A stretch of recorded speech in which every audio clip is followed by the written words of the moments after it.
Suppose indeed we want to go through the Orion Nebula and go to the throne of God. Here we go. As we are leaving the earth here, and of course we'll pass the earth. We see the sun there to our right. Now approaching the sun, and you can see the Orion Nebula there past the sun. As we pass the sun, we're probably going over 100 times the speed of light. And approaching Orion, the individual stars will be passing at different times because they're at different distances from the earth. But it's actually in the sword of Orion. The middle star of the sword of Orion is the Orion Nebula. We're approaching it here. Coming closer, coming closer. The Orion Nebula is 1,500 light years from the earth.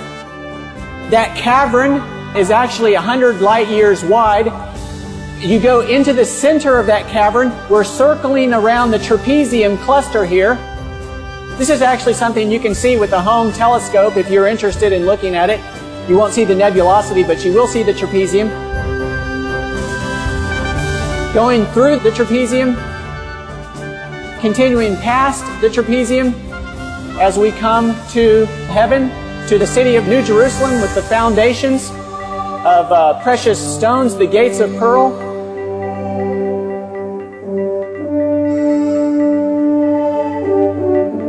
Approaching now to the temple in the New Jerusalem. The sanctuary.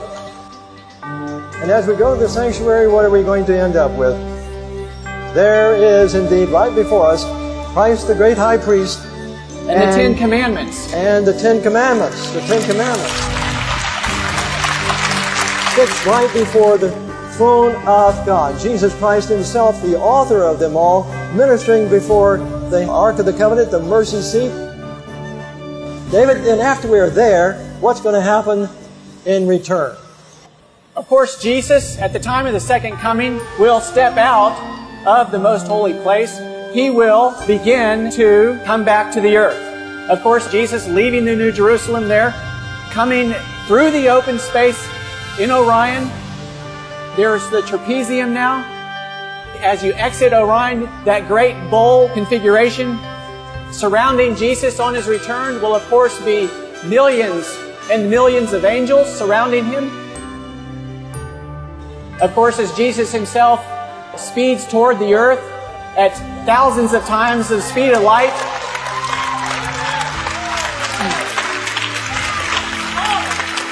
he will have to slow down as he approaches the earth.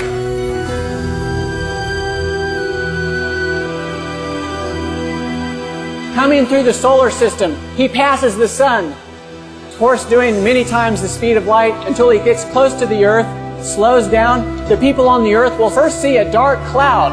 And as that dark cloud gets a little closer, a little brighter, and it finally lights up the sky. And as it lights up the sky, those people who are alive and waiting for Jesus will welcome him. Will say, "Lo, here is our God. We have waited for him." In Revelation 14:12, here is the patience of the saints. Here are they that keep the commandments of God and have the faith of Jesus.